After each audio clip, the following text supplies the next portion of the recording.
So in the garage, a few things to mention. You've got a light switch just here, just there. So if the electrics are on in the front, you turn that on, it'll turn all the lights on. We haven't got it turned on right now. And then in the back here, you've got access to all the electrics. So this is your main switch where all your fuses are, and MCB. So if any of these are facing down, it means the power is tripped. So this is where you go to check that. If there's ever an incident where the power wasn't working, it's probably worth having a look in here. All the rest of it is kind of not relevant really for general use, only if you know what you're doing. And then within here, we've got a storage with the two main leisure batteries and things like you've got some antifreeze. We've got the blue fluid for the toilet. We've got pink fluid as well for the flush. So this is to go in the toilet, this is to go in the flush, and we'll do a short video on the toilet. And then we've got your power connectors there, power cable there to connect to the mains. So this is just where we keep odds and sods. And then in terms of the toilet itself, if we want to get access to add the water for the flush, this is where your pink fluid goes, is in the top here. I'll show you the bottle actually so you know which one you're looking for. So you've got pink and blue. This is your blue, which goes in the loo, and then your pink goes in the top here for the flush. You only need to add a litre or so of water, maybe 2 litres of water to a little bit of this, probably like a lid or two full of this. But it does give you full instructions on the back on how to what to mix to what ratio. I kind of guess pour, as long as it's not too strong, you should be fine. And then to get access to the toilet, you've got 2 buttons here.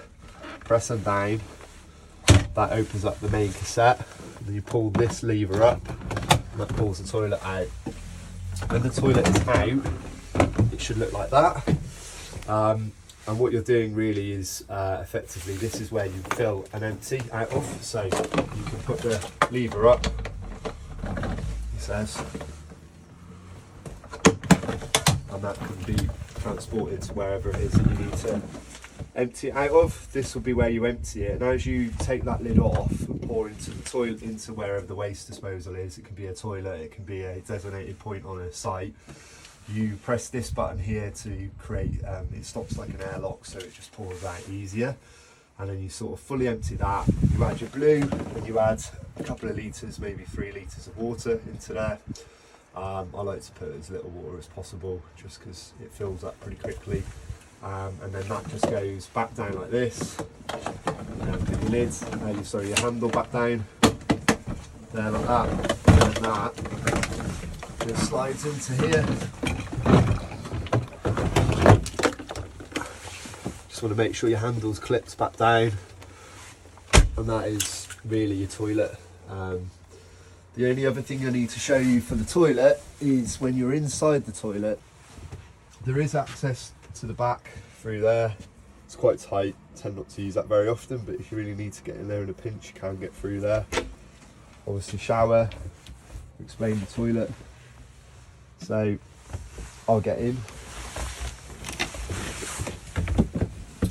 So within here you've got your shower head.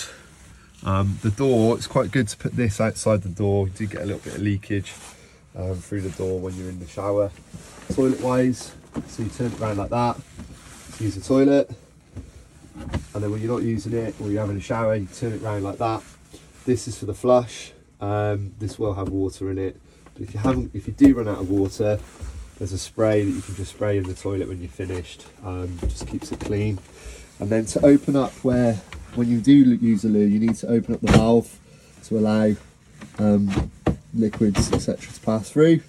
So that's the valve there. When you open that, you'll notice inside that it's opened up the valve, so you can go to the toilet. So that's the loo.